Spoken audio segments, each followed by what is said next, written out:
Hello everyone, I'm Satish, Assistant Professor of English. In this video also, I discuss a short story titled Goddess of Revenge, which is written by Lalitambika Antarjanam. I am continuing my discussion.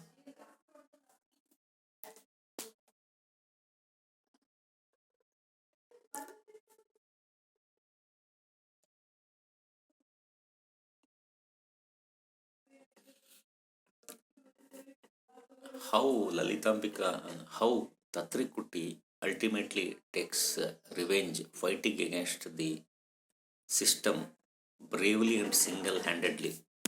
That is something we need to understand, know in this part. Other youthful Nambudiri woman of the earlier century, Tatri too was offered at a young age to lead the kind of life. Everybody thought her fortunate as her significant other was not very old and decrepit, as she did not need to live with co-spouses, as the family had enough to meet her unassuming needs of sustenance and garments. This was when she married a young man. Dhatri did everything she could do to satisfy her husband and figured out how to keep him cheerful for quite a while. Be that as it may, voracious and lewd, he brought home his mistress. Tatri needed to serve them sustenance and make their bed. Tatri left to her natal home.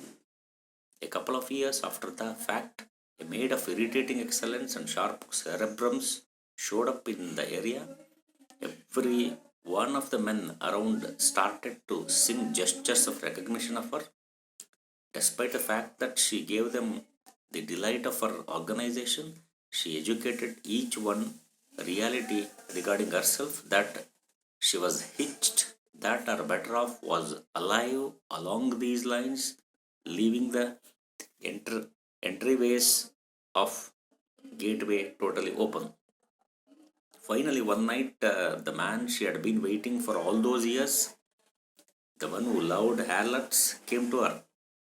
When the morning was about to break and he was getting ready to leave, he told her, "Never in my life have I met a woman so beautiful and brilliant as you are. If only I could spend my whole life with you." This is what he said.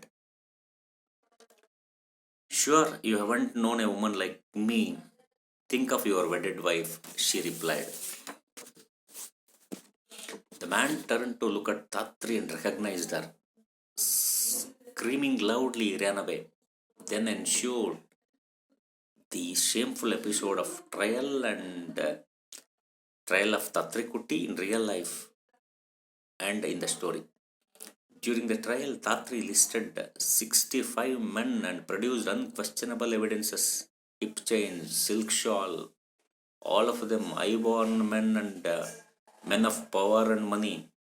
They were excommunicated along with Tatri. Although the story does not mention it, real life accounts maintain that the king of erstwhile Cochin ordered the trial to be stopped at some point for specific reasons. Tatri ingeniously questions the slimy morals of our society in the story. She winds up the narration of her eventful trial with a series of questions to her listener. Do you think that was the revenge of just one prostitute? Wasn't that a settling of scores on behalf of all Nambudiri women? You are suffering untold misery? Tell me, sister, who is more at fault? The men who make women fallen to quench their insatiable lust, or the woman who slips and falls in an attempt to fight him? Would you hate more? Who will be excommunicated? Or who will you excommunicate? However, Antarjanam does not make explicit or stand on Tatri issue, choosing instead a complex narrative strategy, leaving it to the readers to interpret the story as they please. The story of Tatri raises fundamental questions. Are we to take an action in isolation and judge it right or wrong? Isn't the society that leads to it also responsible? Wasn't Tatri a true martyr, one who sacrificed her life and future to shock a so called upper caste community out of its complacency? To make it open its eyes to see the inhuman values, rules inflicted on its people, particularly women, wasn't the voice of Tatri a clarion call for change? It is a story of a young Nambudiri girl Tatri Kutti who gets enmeshed in the evils of child marriage and infidelity of her husband. Insulted by her husband as a prostitute, she walks out of her house and, after a few years, returns to the village as a ravishing beauty. Finally, when her own husband spends a night with her, she reveals her true identity. Following this, Tatrikutti is put on trial, during which she goes on to expose all those men who have been cheating on their marriages and who had visited her.